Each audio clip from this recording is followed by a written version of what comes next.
स्वादिष्ट अनुष्ठान करती हूँ। राष्ट्र की चरण वंदना में अभिव्यक्ति की पुरस्कार शब्द बुद्धि की अधिष्ठात्री देवी का ध्यान करती हूँ एवं अत्यंत अनुगत भाव से नतशीश होकर विद्वत मन सहित आप सभी को प्रणाम करती हूँ एवं विषय राष्ट्र निर्माण एवं देशभक्ति पर अपने विचारों को आपके सामने प्रस्तुत करती हूँ।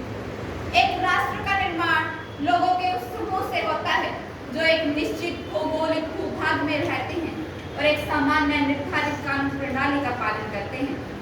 देश की हर जड़ और चेतन वस्तु के प्रति लगाव, निश्चल और निष्कपट भाव से अथक परिश्रम और देश को हरदम बेहतर बनाने की प्रेरणा को देशभक्ति के रूप में परिभाषित किया जाना चाहिए।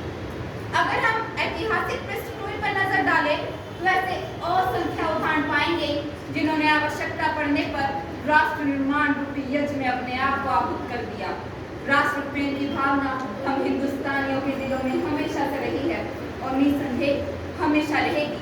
परंतु मैं ऐतिहासिक गौरवगान के साथ साथ वर्तमान के संदर्भ में भी आप सभी की गंभीरता चाहती हूँ।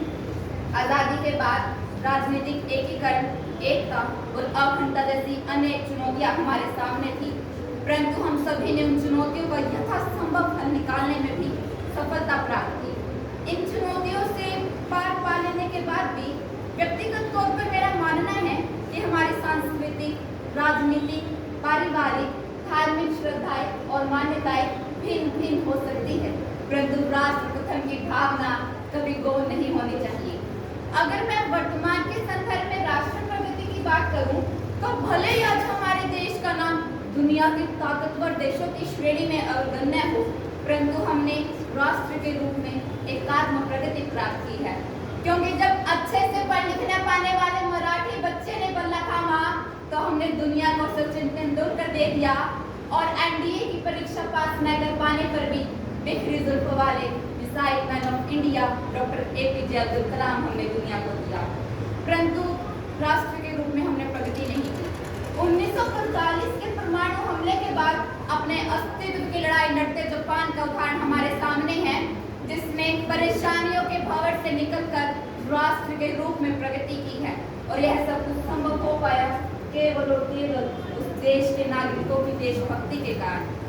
वर्तमान में हमारी युवा पीढ़ी भी देश पलायन कर रही है और यह प्रतिभा पलायन हमें गंभीर संदेश देता है कि अगर गूगल मुख्यालय चलाने वाले भारतीय अमेरिका के राष्ट्रपति की 18 डॉक्टरों की टीम में से 13 भारतीय बेटे बेटियां और माइक्रोसॉफ्ट चलाने वाले भारतीय अगर राष्ट्र निर्माण की सामूहिक प्रक्रिया का हिस्सा होते, तो आज हम निश्चय ही राष्ट्र निर्माण की अलग आयाम स्थापित कर रहे होते। कहने को तो बहुत कुछ है, परंतु अंत में बस यही कहना चाहूंगी कि अनेक संस्कृतियों के सांस्कृतिक और वैचारिक आक्रमण भी हमारी जड़ों को हिला नहीं पाए, परंतु कितने अफसोस की बात है, हमारे आपसी मतभेद ने हमें आज बांट दिया है। हम अपने हित के बारे में पहले और राष्ट्र हित के बारे में अंत में सोचते हैं। अगर हमें सच में राष्ट्र के रूप में प्रगति करनी है, तो हमें राष्ट्र प्रथम की भावना का अनुसरण करना होगा। बात कड़वी है पर सच्ची है, बात कड़वी है पर सच्ची है। मैं वो कलम नहीं जो बिक जाती हो दरबारों में, मैं शब्दों की दीपशिखा हूँ अंधियारे चौबारों में। मैं वाणी की राजदूत हूँ, सच पर मरने वाली हूँ, डाकू को डाकू कहने की हिम्मत रखने वाली हूँ।